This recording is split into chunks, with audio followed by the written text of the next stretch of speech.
Salut les amis et bienvenue dans un autre ciné, nouvelle vidéo. Alors aujourd'hui, encore une fois, une bonne année à tous et une bonne santé surtout, en espérant que cette année soit mieux que celle qui vient de passer, comme on dit, surtout en matière pour votre vie générale et puis surtout en matière de cinéma aussi, hein, qu'on ait une meilleure année en cinéma et en série. Alors justement là c'est le final, c'est la fin les amis de Stranger Things, épisode final, donc épisode 8, la fin de l'épisode, la fin de la saison, la fin de la série.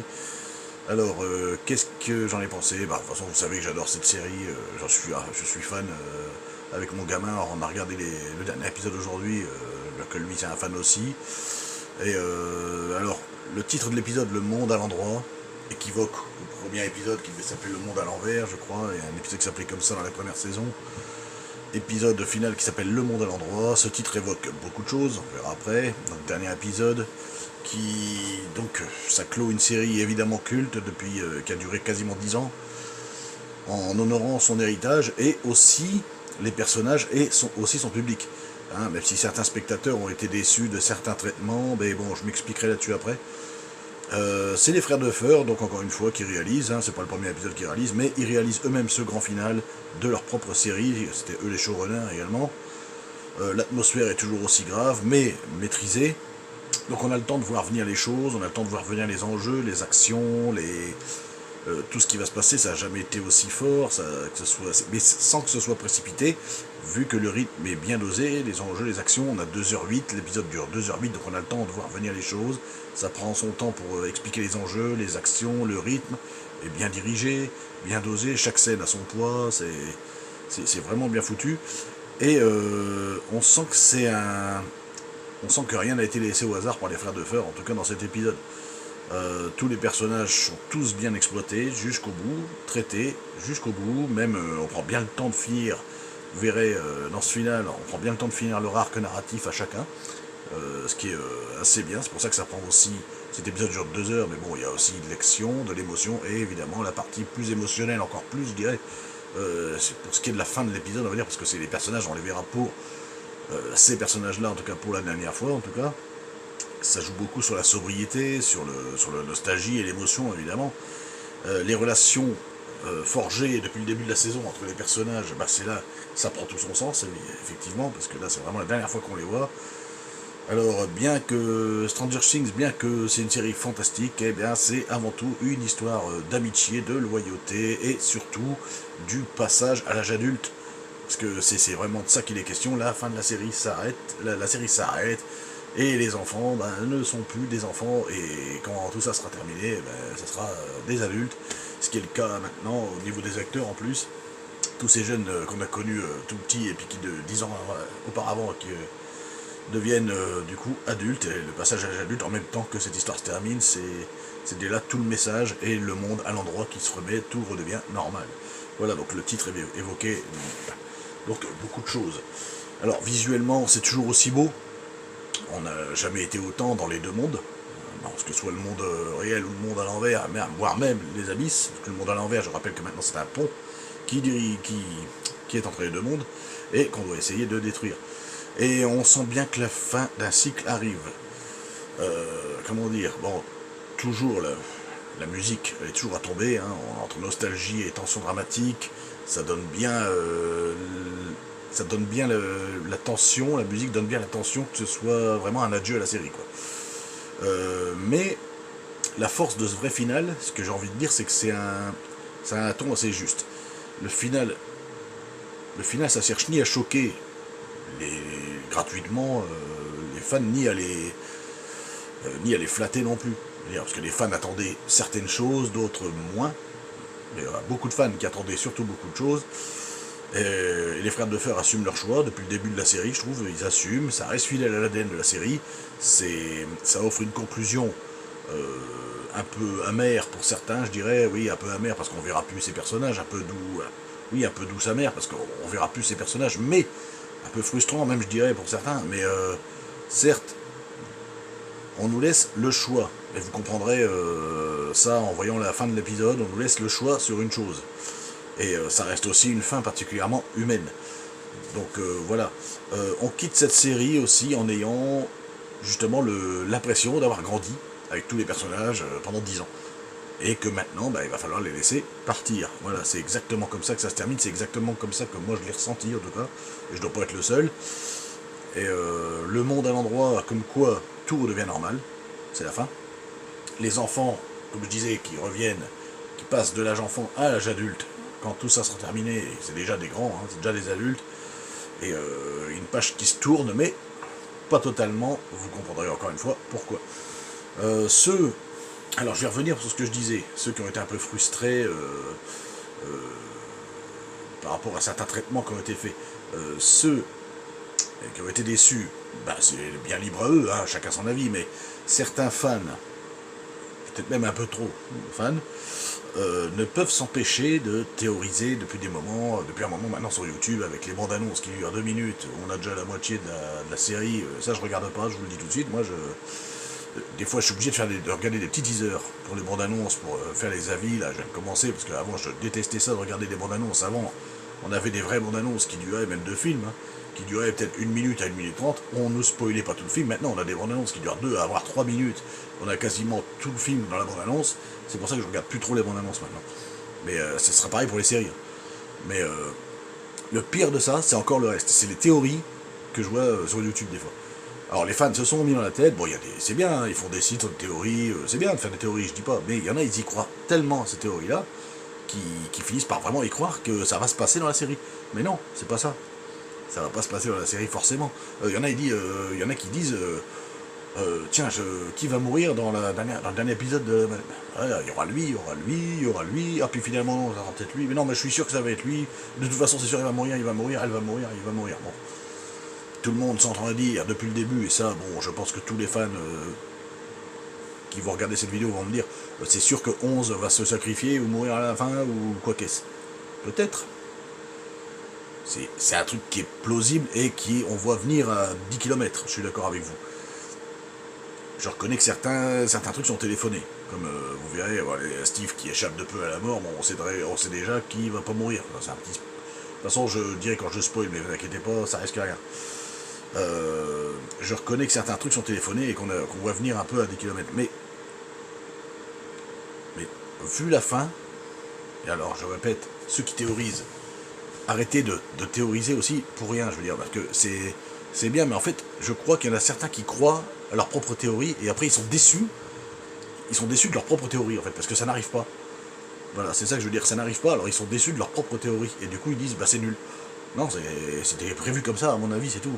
Il y a des trucs qui sont un peu téléphonés, mais en fait, au final, ce que j'avais dit pour les épisodes de 5 à 7, on laisse l'émotion revenir sur les personnages pour qu'on s'y attache une dernière fois avant de les voir pour le grand final. Et pour le grand final, on s'y attache encore plus, finalement. On a peur qu'il y en a un qui y passe, et puis effectivement. Et au final, après, on a un petit quart d'heure, une demi-heure d'émotion pour retrouver les personnages avant de les quitter, et je trouve ça vraiment très bien. Voilà, donc c'est bien les théories, mais à un moment donné, il ne faut pas trop en faire. Voilà. C'est ce que je voulais dire à certains fans qui étaient un peu en colère en disant que c'était nul. Moi, j'ai pas trouvé ça nul du tout. Comme je vous dis, et regardez jusqu'à la fin, parce qu'à la fin, on est sûr de rien, et vous comprendrez pourquoi je dis ça. Donc là, c'était la partie sans spoiler, les amis. Je vais commencer à spoiler dès maintenant l'épisode. Alors, pour ceux qui ne l'ont pas encore vu, qui est sur Netflix, vous coupez la vidéo maintenant et vous revenez me voir après. D'accord? Alors là, je commence les spoilers. Donc, coupez la vidéo avant. Hein. Alors là, je spoil. Donc, l'épisode 8, la suite directe de l'épisode 7. Hein. Une partie du groupe a réussi à commence à se diriger vers les abysses. Et 11, Kali et Max, du coup, après, arrivent à plonger dans l'univers de Henry, donc de Vecna, afin de l'empêcher la fusion des deux mondes, de faire la fusion des deux mondes, donc les abysses et le monde réel, donc de Hawkins, la ville de Hawkins. Évidemment, leur plan échoue, encore une fois. Henry, il parvient à se barrer, enfin, il arrive à s'échapper, et il manipule Hopper, qui est dans une salle avec 11 dans un bain pour réussir à pour que 11 aille dans un bain psychique pour qu'elle aille dans le monde de l'envers, mais leur plan échoue.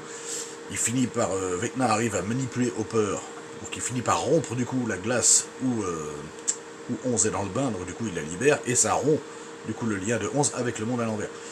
Les militaires qui ont marqué quelque chose interviennent. Un militaire tire sur Kali, donc la sœur de 11, et pour faire parler Hopper, pour qu'il dise où est 11 qui s'est caché dans une pièce à côté. 11 évidemment arrive à tuer tous les militaires. Kali, on pense que Kali décède malheureusement de sa blessure, et en même temps Holly après guide les autres enfants dans la caverne, dans la grotte, pour échapper hors de l'esprit d'Henry. Voilà. Will et les autres qu'ils ont réussi à passer, du coup, tout l'autre groupe, donc Will, Jonathan, Nancy, Mike, la mère, Joyce, enfin tout le monde sont tous là où ils ont réussi à passer dans le monde des abysses grâce à la tour, grâce à la grosse antenne, comme le plan de Steve. Et ils ont réussi à monter les abysses, et Will, qui est resté un petit peu en arrière en marchant du groupe avec sa mère, il commence à être confronté aux souvenirs de Henry, donc il voit les souvenirs de Henry dans la mine, qu'on avait vu dans l'épisode 7, ou 6, où il voit le jeune Henry avec la mallette, la mine avec la fameuse mallette qui contient, on arrive à voir ce qu'elle contient, c'est un fragment du flagellaire mental, qui était là dans la saison 3 déjà, et qui va prendre possession d'Henry à ce moment-là. Et en même temps, Henry ne va pas résister, il va carrément embrasser la cause du flagellaire mental, il veut rester ce qu'il est, il veut rester Vecna, quand Will essaie de le convaincre, mais non, il a déjà embrassé la cause depuis longtemps, il voulait. Et en fait, on apprend que le flagellaire mental et Vecna, donc Henry, ne font plus qu'un. Et donc, en fait, le flagellaire commence à se réveiller sous la forme d'une espèce d'une créature gigantesque, pire que Godzilla, quoi. Et à l'intérieur du flagellaire mental, il y a Vecna, qui se fait contrôler en même temps par le flagellaire mental, mais ils ne font qu'un, et c'est pour ça que, grâce aux enfants, ça fait circuler le sang et les vaisseaux dans le corps et le monde des abysses, et en même temps du flagellaire mental. Le flagellaire apparaît donc en forme, je vous dis, bête énorme, et 11 se bat contre Vecna à l'intérieur du corps du flagellaire, et bon, les autres s'occupent de tuer le flagellaire mental tout autour, et ils y parviennent. Vecna finit par se faire transpercer, on va dire, car Will aussi arrive à contrôler le corps de Vecna, n'a plus peur du tout, arrive à empêcher Vecna de tuer 11, de l'attraper, et il broie quelques os. Il arrive à le pousser contre une roche qui est pointue et se fait transpercer, Vecna. On croit qu'il est mort, enfin tous les autres le rejoignent dans le corps du flagelleur qui est mort. Tout le monde rentre et Joyce achève Vecna avec une hache. En le disant « Tu t'es attaqué à la mauvaise famille ». Voilà, et il se fait achever, décapité de Vecna. Voilà, c'est la fin. Et Joyce achève Vecna en le décapitant, tout simplement.